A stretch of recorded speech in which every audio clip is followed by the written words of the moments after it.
10 करोड़ रुपए का पोर्टफोलियो सुनने में एक बहुत बड़ा सपना लगता है ना।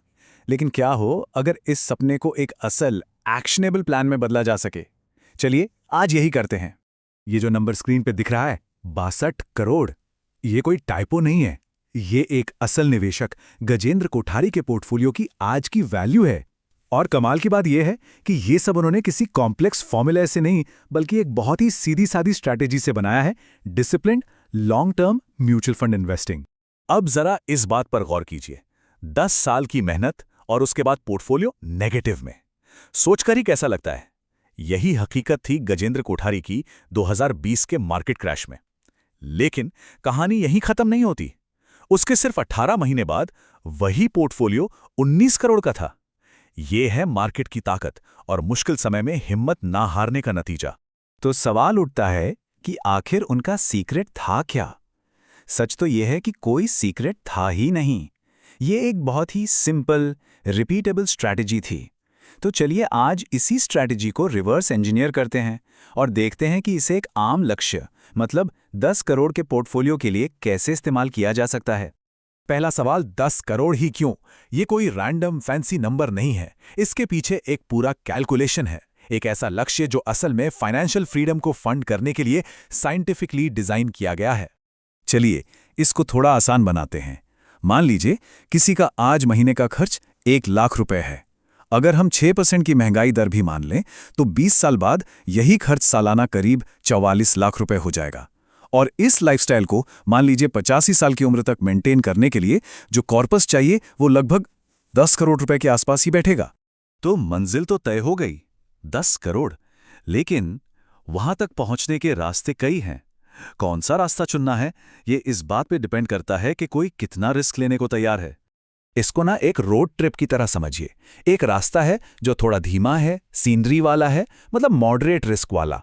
और दूसरा है एकदम सीधा एक्सप्रेसवे, जहां गाड़ी तेज भागेगी, यानी अग्रेसिव रास्ता।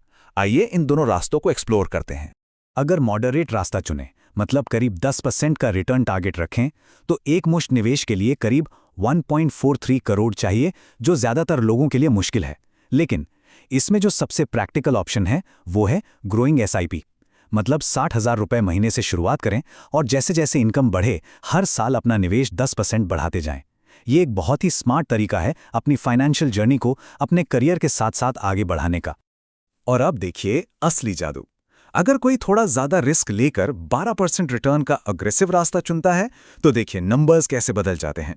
जो ग्रोइंग एसआईपी 60,000 से शुरू हो रही थी, वो अब 50,000 से शुरू होगी। सिर्फ 2% ज्यादा रिटर्न का असर देखिए।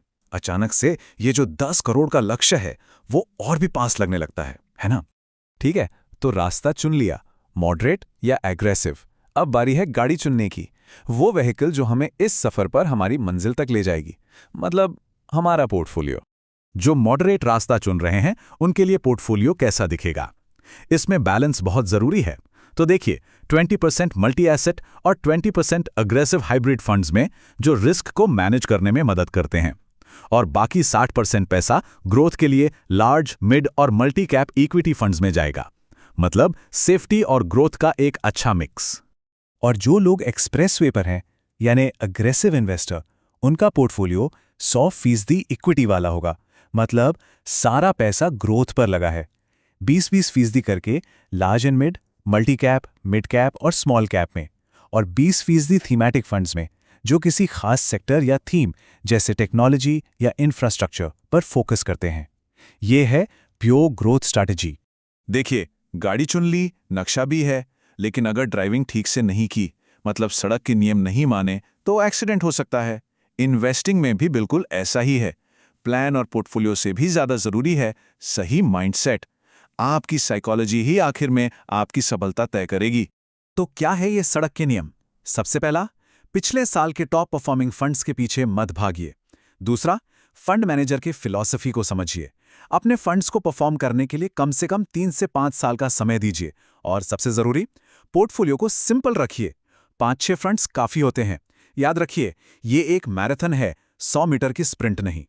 अब जो बात मैं बताने जा रहा हूं वो शायद इस पूरी चर्चा का सबसे जरूरी हिस्सा है। अपनी जर्नी को रुपए में नहीं, यूनिट्स में मापिए।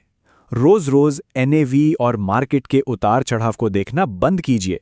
इसकी जगह एक कलेक्टर बन जाइए। और कलेक्ट क्या करना है? Mutual fund units. बस यही लक्ष्य होना चाहिए। इसको ऐसे समझिए, जब मार्केट गिरता है तो आपकी एसआईपी से ज़्यादा यूनिट्स खरीदी जाती हैं। आप असल में डिस्काउंट पर खरीदारी कर रहे होते हैं।